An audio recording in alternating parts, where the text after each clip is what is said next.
My name's Jeff Garmire, and I grew up in Vancouver, Washington, and now live in Bozeman, Montana. And I am just over the moon ready to do a stage race. Yeah, you've done basically every type of race on the planet. You've done 200s, hundreds, through hiking, short ultras, and now you're going to do a stage race. Yeah, yeah, even last person standing, fixed time stuff. Yeah. No, it's kind of cool because it's so different than other races, but it's so similar to like FKTs and through hiking. Just so hopefully it's like a combo of all the things I'm good at, but I guess that's why you do things, figure it out. Yeah, I guess for people that don't know, your background is in through hiking, right? Like you've done a lot of FKTs and really long trail stuff. Yeah, I did a through hike 13 years ago, 20 years old, found I liked it, and then I learned about longer through hikes on that one. So I did an 8,000 mile through hike and then a 7,000 mile one. And then on that, I learned about FKTs. So I did like 20 FKTs on all the major trails, or most of them. And then from there, I learned about trail running. So I jumped in the Barkley Marathons was my second ever trail race. And then I jumped in Cocodona 250, and then I learned there were shorter trail races. So I've really worked my way down to the 100-mile distance. And now I'm going to jump back up into stage racing distances. You kind of went about it the opposite way of most people. Most people start like, hey, I'm going to do like a 10K, or maybe a 5K, a 10K, a marathon, 50K, then 100. And you're just like, nah, I'm going to reverse that one. Yeah, I like the couch to Barkley training plan. Yeah, are you coaching that one? Like, what's the cost for that? Yeah, it's pretty expensive. You have to have a nice couch. So like those through hikes you did, like were all pretty gnarly though. Like what's the 7,000 mile one that you did? Yeah, that was my third one, and it was the Great Western Loop, and it was like 66,000 miles of through hiking on the Pacific Crest Trail, turn right on the Pacific Northwest Trail, turn another right on the Continental Divide Trail, take that almost to the border, turn right onto the Grand Enchantment Trail, then turn right onto the Arizona Trail. And then the interesting part starts from the Grand Canyon. You have to drop your own route to cross the Sonoran Desert. And so I had a 70-mile water carry through there and drew up this route that kind of used cow ponds and things like that for water sources along the way. And that was kind of the pinnacle of through hiking. So I figured I couldn't do any harder through hikes. So I decided to start trying to do them faster. And then that led to FKTs. Actually, in the middle of that, I kind of thought about Nolans 14, which is 14,000 foot peaks in under 60 hours. It's like an ultra running challenge. And the Continental Divide Trail goes right by the start of that. So I just decided in the middle of the Great Western Loop to try to do Nolans 14 in under 60 hours. And I was able to do it in 59 and a half hours and kept on my through hike. But that was my intro to FKTs just in the middle of a through hike. That's kind of trial by fire there, man. A trial by fire, I should say. Yeah, I mean, wasn't going for the FKT, but I thought if I can get under this ultra running challenge, then I probably am fast enough to go after FKTs. So it was like that little confidence boost. And 6 months after that, I was going after the Arizona Trail record and got the overall time. So it's been a really weird journey of jumping around and just learning about something, getting super obsessed doing it, and then forgetting about it. Put it in the rear Yeah, it's view. definitely a lot of time. That's a lot of time on your feet and a lot of stuff to forget.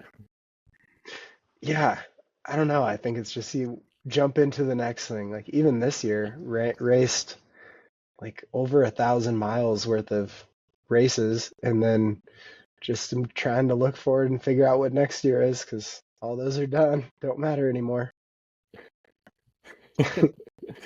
Yeah, that's interesting. And I guess like for the people that don't know that are listening, like the Arizona Trail, it doesn't necessarily cross any part of the Grand to Grand course, but they're kind of in similar areas. At least parts of it are. Like on the way out to the start, you drive by one of the trailheads that's on the Arizona Trail, and then part of the Grand to Grand course intersects a little bit with the AZT, at least in the general area, I should say. So that's kind of cool.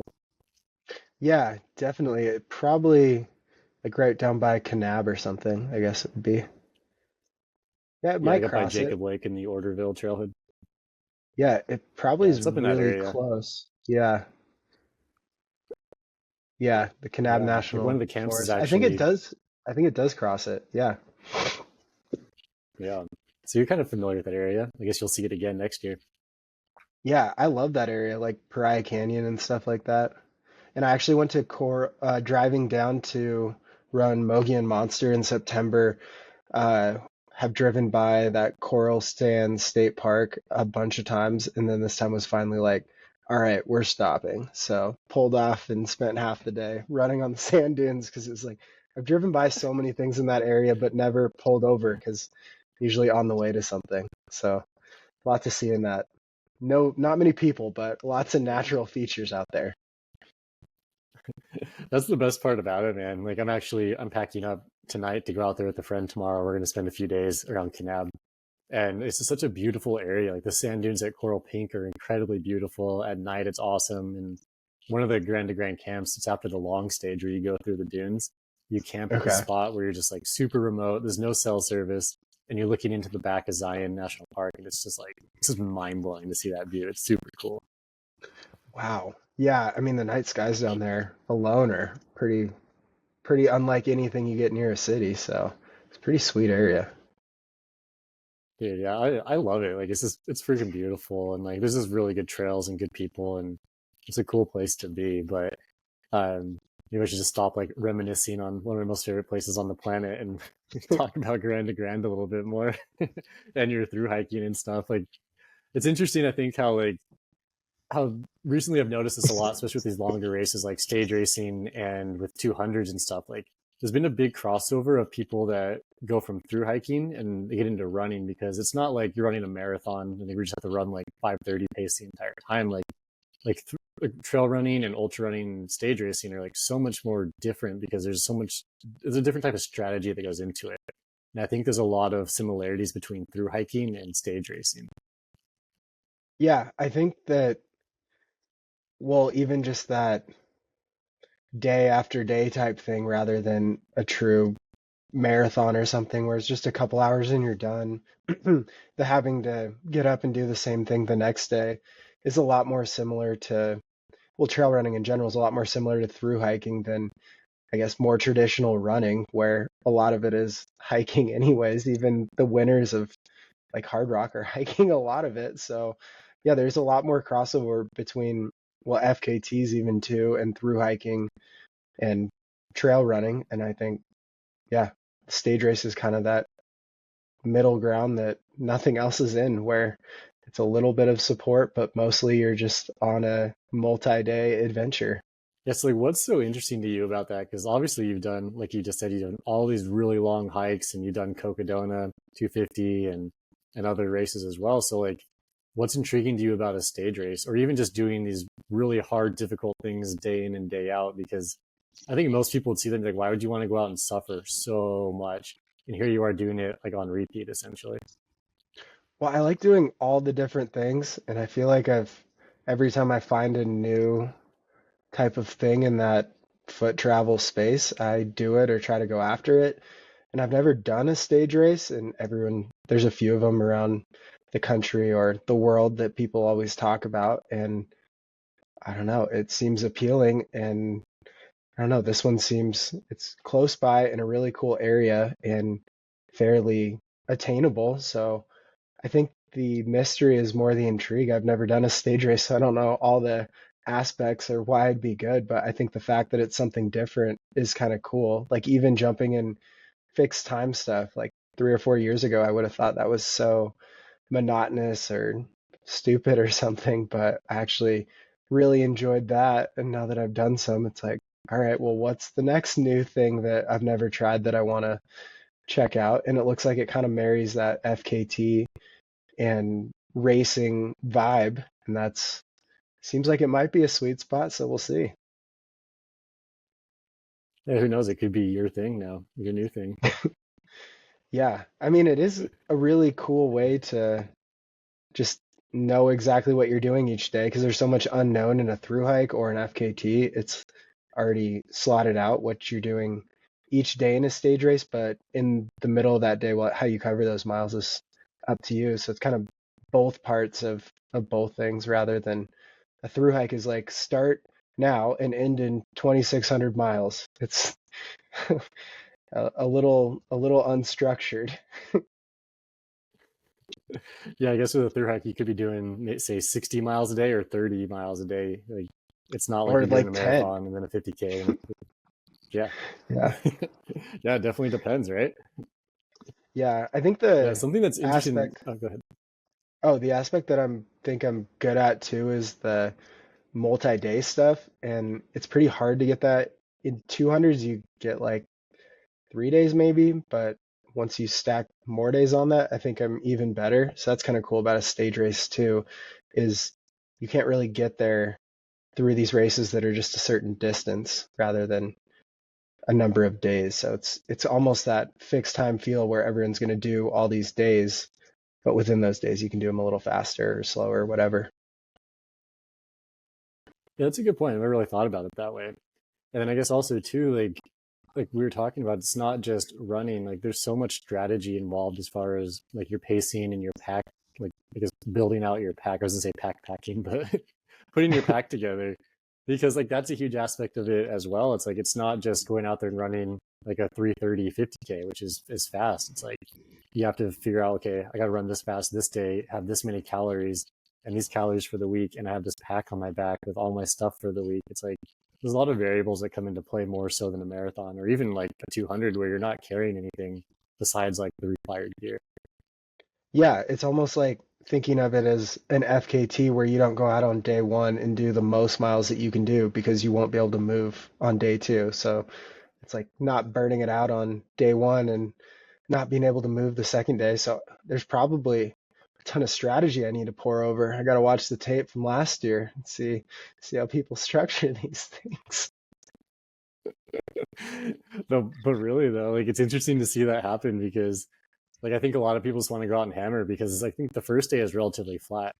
It's like it's super beautiful, but you're on it's like a lot of flat running through the desert, but it's also challenging because it's like you could go run a really fast 50K that day, and the next day you gotta do that again, and you gotta climb up more, then maybe you're tired or whatever, you didn't recover properly because you don't have your massage gun, you don't have all these like things you have at home, you don't have your coffee machine. It's like at that point it becomes more real because you're actually living in the moment and you don't have all these like luxury things that we have in life.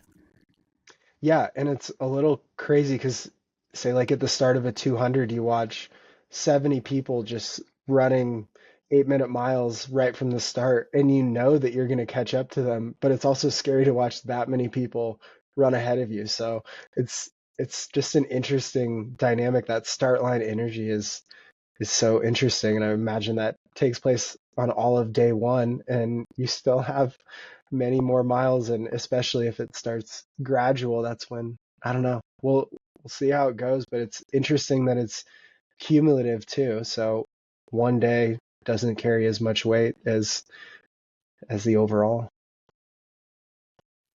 Yeah, it's really interesting. And I think that like breaking, I think, I don't know, like just thinking about like 275K or 171 miles is like, that's really far. And I think a lot of people, when they hear that number, is just like, that's unattainable for me.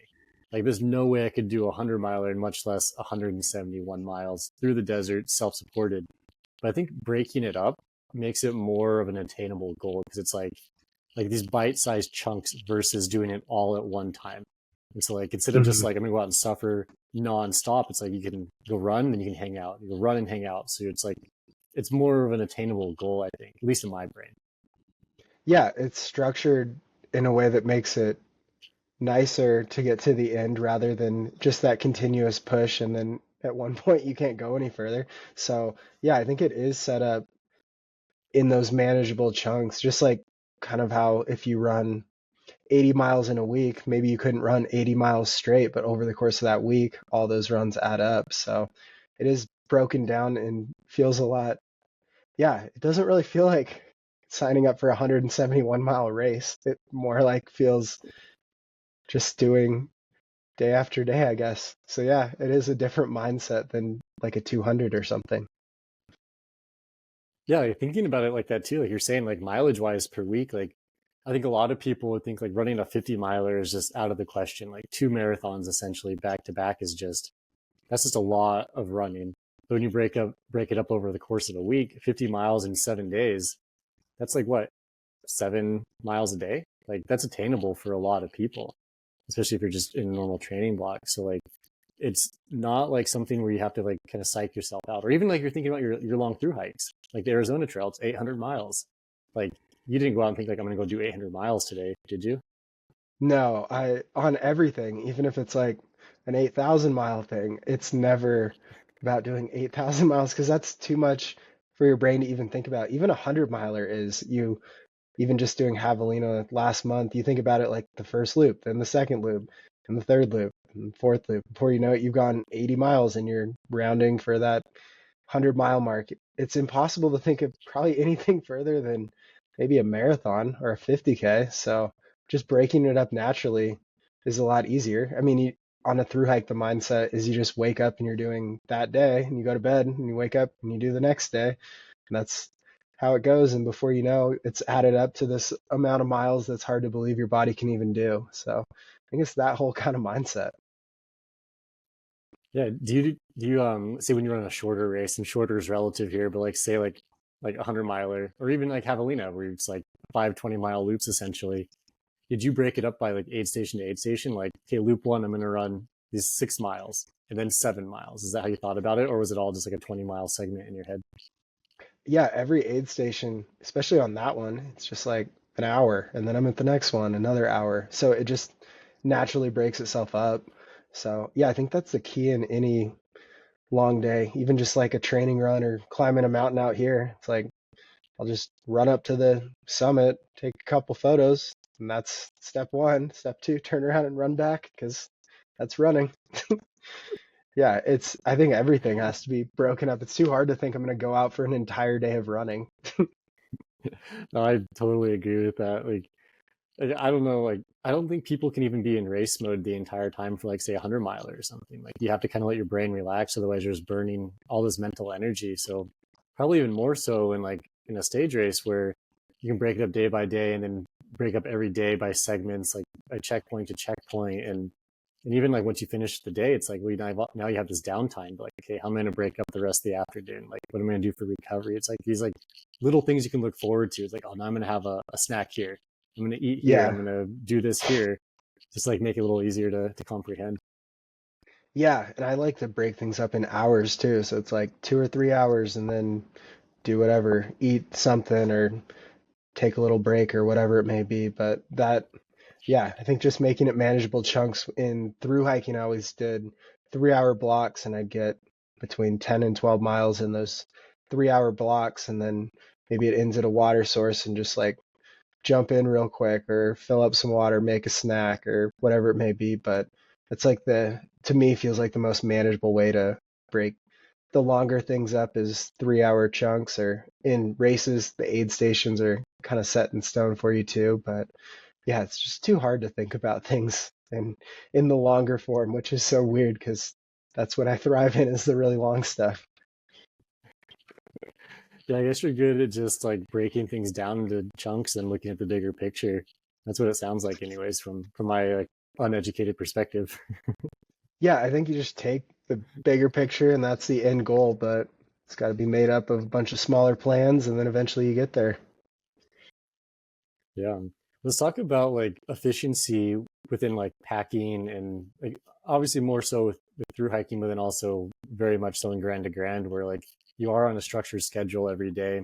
And I remember hearing you talk one time about how like when you're out doing these long through hike FKTs, that like you wake up and you're packed and moving and you're doing things as you're moving. So like do you think a lot of those principles that you have learned about just being efficient and smart with your time like are going to apply to grand?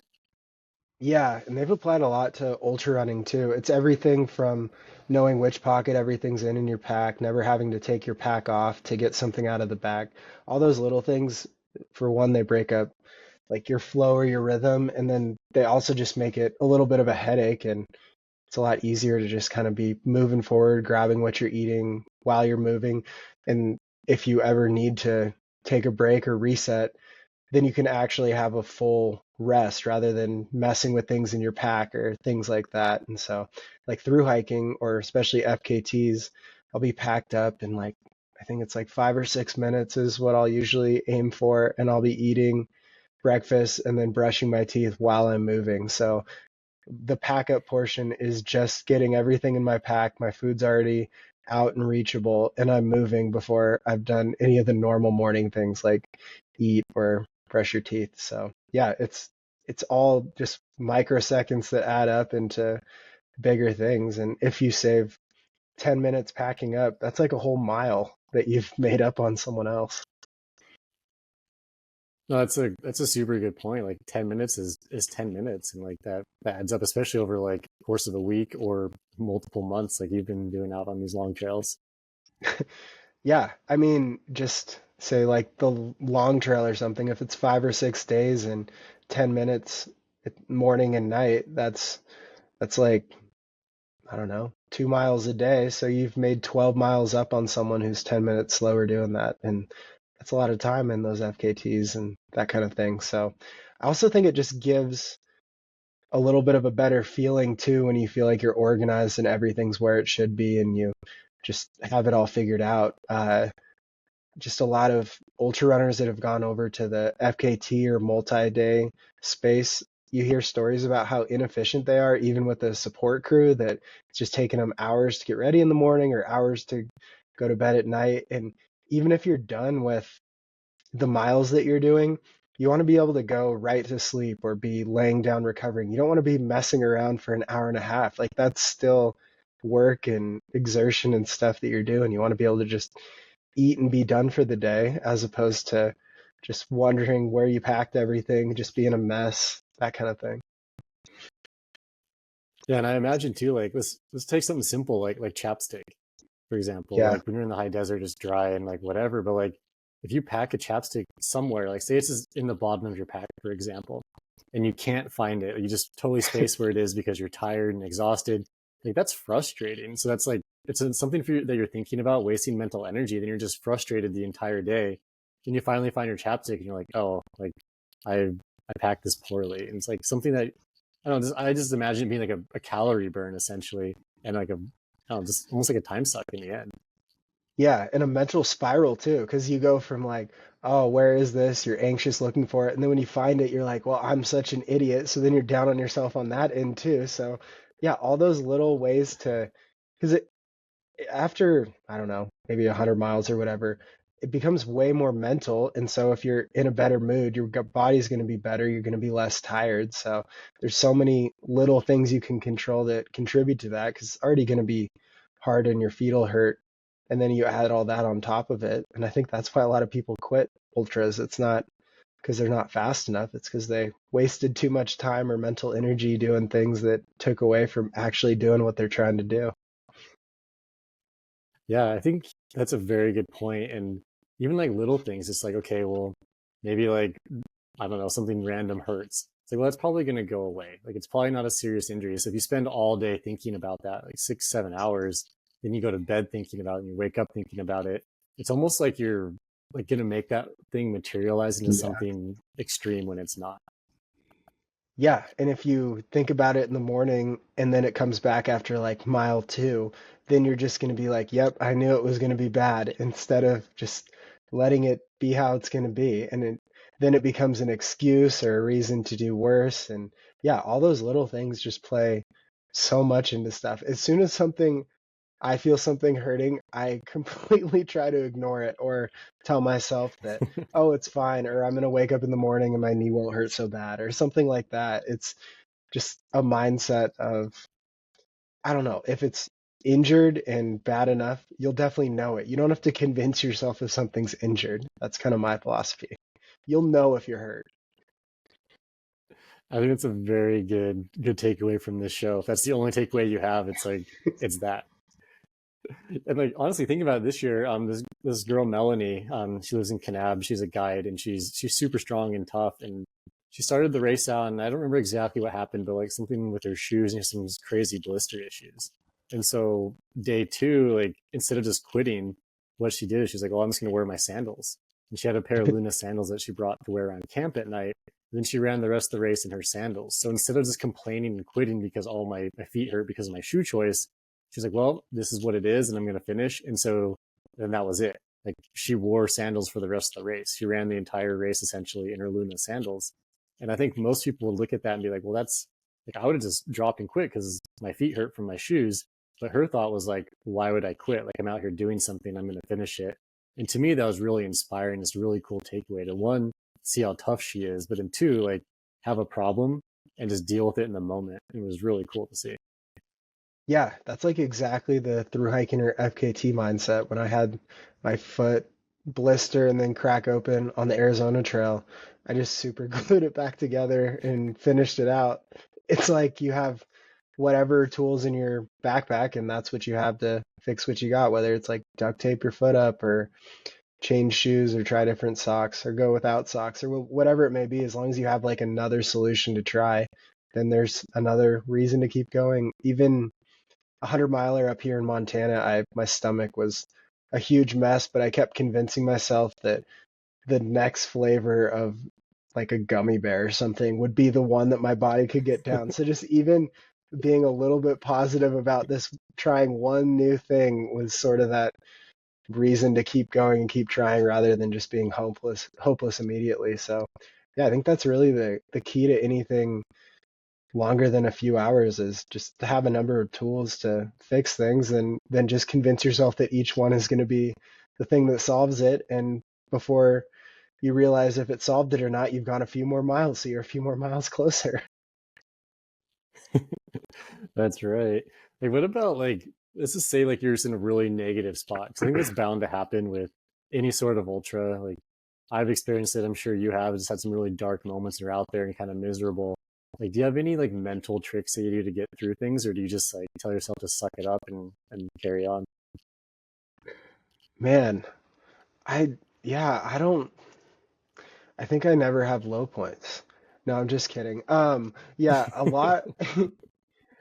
I don't know, just thinking about something totally different than what you're doing helps. I mean, there's a few different ways. I always like doing the 1 or 2 minute reset where I like to set a timer for 1 minute or 2 minutes, and you literally sit down or lay down, and you're like, I get 2 minutes to feel however, lay down. I could even fall asleep if I want to. But then once that alarm goes off, like we're starting over at zero, and it's just this huge mental reset. So you can do like artificial things like that to just completely reset things, because then you're like, I'm accepting that I feel terrible, I'm also doing this about it, and I'm going to feel awful for 2 minutes, and then once that timer goes off, we're getting up and we're getting back after it. And I've done that. Even I won a 50 mile out here doing that. Like 40 miles in, I was so tired and dehydrated, it was like, oh, I hope no one catches me. And I'm just like looking over my shoulder. And then it was like, I'm just going to take 1 minute, sit on this rock, breathe normally, and then I'll finish out the last 10 miles. And it just completely turned myself around from looking over my shoulder and running to actually being back in the moment and doing it how I would want to do it. When you do that, or this is kind of like, I don't know, it could be not every single time you do this, but like you're just taking a moment to sit down and like think about how grateful you are to even be able to do these sort of things. Because I think that's something that we sign up for these events, like, I'm gonna go crush this, or I'm gonna go finish this, then it gets hard and it's like, oh man, this sucks, I don't want to finish. Then I think sometimes we take a step back and be like, I'm so grateful that I can even be out here doing this. Like, it's such a blessing that like we can be out here doing these really hard things out in nature in a beautiful area. I think, I don't know, personally, I like to do that sometimes. I'm like, oh man, this run is awful. But then I think like, Yeah. man, this place is beautiful. Yeah. I love doing like Yeah. a mental snapshot or something too. Like you feel awful and it's like, all right, take a second, look around at how cool this is. So your mind is outside of your body looking at something else, and then you have like a little mental reset that way too. It's just anything of changing the mindset, I think. So it can be something around you, giving yourself a mental break, even having like food that you really enjoy eating, I think is a huge thing too. You just want, yeah, back to all the tools. You just want a few different things that you can try, and maybe one doesn't sound good or work one time, but if you got a few little options, it can really make the day a lot better. And ultra running in general, it can go from really bad to really great really quick, and there's no reason or explanation why. So you just have to accept that that can happen and stay in it until it does turn around, because at some point it can't keep getting worse. Yeah, there's always that saying, like, I don't remember what it is, but like, it can always get worse. It's like, it gets bad, then it can always get worse, but it also always gets better. Like, it does. Yeah. That's how things play out. It's not just going to keep getting worse. Like, you're not going to die out there. Like, yeah, it's hard in the moment, but if you just keep moving, like, eventually you're going to get to camp. Then you can reset for the next day. Yeah, mile 99 is not the hardest of every 100 miler. Like it might be mile 20 that's the hardest. It doesn't really make sense. So if you just know that it'll go in waves, I think that's kind of what I've held on to for all these things. Like even if it's a 252-day adventure, which is my longest one, it's like, yeah, 3 or 4 days in a row might really suck, but then it's going to be great again, and I won't really know why, but I just have to stick through those 3, 4, 5 days, and then it'll be great again. So it's sort of just hanging with things, and that's a huge thing with running and in general. Every distance of running is even a 5K. It'll start hurting at like mile 1. So you just have to hold on for 2 more miles, and it'll get better, or you'll just finish. Yeah, I think it's very important to look at the bigger picture and all these things, because like it is important to like break it down, like we spoke about just a few minutes ago. But then also it's like, okay, you're out here and it's like, well, I'm already 3 days in, like can't quit now.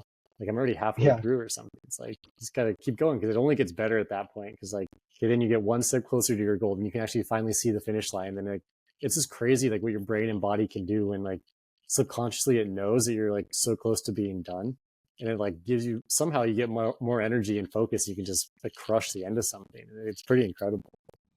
Yeah, like the last 100 yards going up a hill are just painfully slow and atrocious. Then you get over it and you just fly down like 5 miles on the backside, and it doesn't make sense. Just time kind of moves differently out there when you have no distractions too. So yeah, the real key is just like sticking with it and letting things ebb and flow how they do, because that's what happens in everything, single thing that you do in life. Yeah, definitely. And I think that like anything hard is like worth doing. Like if you're gonna, like there's no real reason to go through life and just take the easy way. It's like doing something hard is valuable. And I think as humans we strive to do hard things. And even if it's a race or just like something at home in your family life or something, it's like we almost like kind of crave these hard things. Like we like want challenges. And then also this, on the other hand, like if you quit a hard challenge, like you get home and you're just like, oh man, like why did I quit? Like I could have finished that. I could have done that. Yeah, I don't want to do grand to grand because it's like easy. I think we're like, that's the step of signing up for something like that, is you already know it's going to be hard. So when you're out there and it is hard, you already knew that would happen. So now it's time to just suck it up and enjoy that it's hard, because some part of you wanted to do that hard thing. So I think it's kind of, I don't know, I hate the term like the why or whatever, but just going into something like that, knowing that you knew it would be like that and wanted to sign up anyways. So you better be able to hang your hat on that, because then you shouldn't let yourself quit just because it's hard. Oh, definitely. And like the, I don't know what you even call it, but just like the reward of finishing, just knowing that you've done something so hard and difficult is way better than like, oh, I just went out for a walk. Like, yeah, walking's great. Like it's, don't get me wrong, like I love going for walks. But like doing something extremely difficult where you push yourself to the limit and attain this goal is like, it's one of the most amazing things. You just feel so good about yourself. And I think it spirals upward to like all these other things in life where you can do all these other hard things. It gives you the confidence to do hard things and know that you're not just like the average or able to do the minimum. You can do things way above that. Yeah, it pushes your ceiling a little bit higher each time, just knowing that you can do something a little bit harder because you did something that hard. So they're all stepping stones to whatever you want to do in life. But ultra running's in every form is kind of that best way to get those little steps up while having a full-time job. Exactly. Oh man, just a few minutes ago, you mentioned something briefly about food.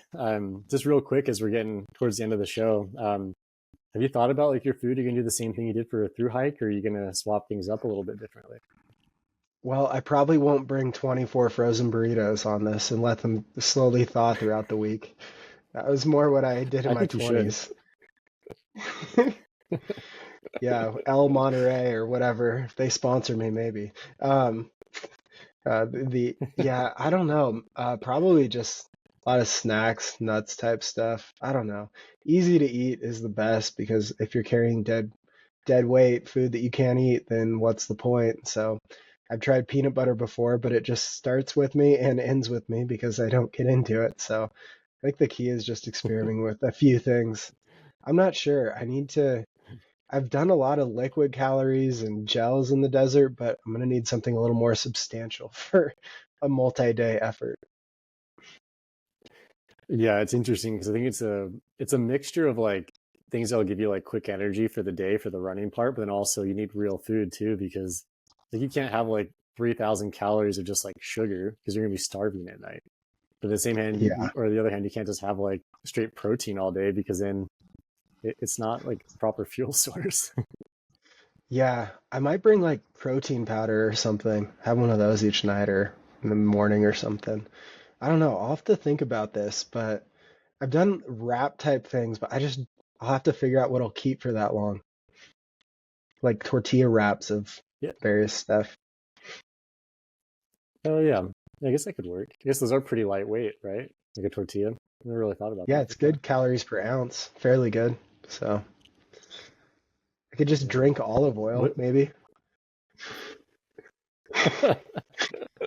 I I'm gonna challenge this or challenge you publicly to do that. Like, fuel entire Grand on olive oil next year. Wow. Just like a gallon jug of olive oil. And each day on the side of the jug, I have marked like day one, that's how much I have to drink, and day two. And so it's rationed perfectly. That's my whole calorie system. I think you should do it. Like it'd be amazing. Like I'm sure your digestive tract won't disagree with you at all. I got to train my gut right now and bring a lot of Pepto-Bismol, but I could pull this off. Go full on plant-based keto before Grand next year. Wow, I guess that is plant-based keto. I've never even thought about it like that. You'd probably be lacking quite a bit of nutrients, but it might be fun. Might Maybe be if I salt the emphasis on the olive might. oil, it would be good enough. Just salted olive oil. Throw some You electrolyte could just make tabs in there. some salted olive oil gels. That could be your new thing. Yeah, I mean, it's the same consistency as normal gels, so can't be that bad. More calories per ounce too, I bet. Yeah, what is like? I think a tablespoon of olive oil has like 100 something calories in it. So what does that weigh? Like 12 grams? I don't know off the top of my head, but it is It's pretty one of the calorically highest dense. calories per ounce food, so it would work calorically. I just don't know about all the other aspects. I'm gonna look at a Reddit forum on this. There's got to be something on Reddit about this. Oh my gosh, yeah. If you end up doing it, let me know. I'll do it with you. Yeah. Oh, wow, you're committing now? Yeah, I'm committing publicly to an all olive oil diet for a week. So you challenged me to do this publicly, and you've already committed publicly to the same thing. This is great. The difference is though, I'm out there filming for a week and not running for a week. So major difference there. It might be harder just to be sitting around drinking olive oil, but we'll see. There's only one way to find out, man. Yikes. We'll see. I'm not publicly confirming this challenge or not. Well, on that note, I think we should wrap it up here. It's getting late and we got stuff to do. Yeah, definitely. I mean, I am intrigued. I think that's the major thing to figure out is combining through hiker nutrition with trail running nutrition with FKT nutrition. So a lot of work to do. Luckily, I have all summer in Montana to experiment with that, but I don't know. It's, yeah, I don't think I want to take like 10 pounds of gels. So I'll come up with a solution here. Yeah, I'm sure you'll figure something out. So you definitely know what you're doing when it comes to spending a lot of time outside and eating like calorically dense food over long periods of time. So I'm sure you won't Yeah. have many issues with that. And if I don't, I'm really good at puke and rallying. So that's good. That's what we like to hear. That'll be good for the video for next year to get people really excited about the race. Yeah. It could lead to this. Yep. All right, man. Just as we wrap up here, what's a good place for people to find you? Like I know you're on Instagram, but you're also on Strava and Twitter and stuff. Yeah, I think just look up Jeff Garmire on everything, and you could buy my book. We alluded to some of the adventures that are in that book, so it's really good. It's called Free Outside. So there you go. No, I think honestly, like not just to like plug your promote your book here, but like I think people will find it really fascinating, just like long distance stuff and learning about that. And it'll be really interesting for people that are curious about through hiking, but then also running, because there's so much to learn from both communities. Like it's not like just through hiking or just ultra running. Like there's a lot of crossover, and I think people, if they take a step back and look at it, like will realize that both are very enjoyable, and they'd enjoy both of them. Yeah, like 10 hours out in the woods with nothing is actually not boring. That's the biggest takeaway you'll learn from the book. I think it's a great 10 takeaway. And hours I a guess, day over, I'll, yeah, 10 hours a day over 252 days and not bored once. yeah, and honestly, like another thing about Grand to Grand is like it's a digital detox. Like you're not out there like tracking it with the watch. You don't have your phone like on Instagram and Facebook all day. You're actually out there communicating with people like in real life, Hmm.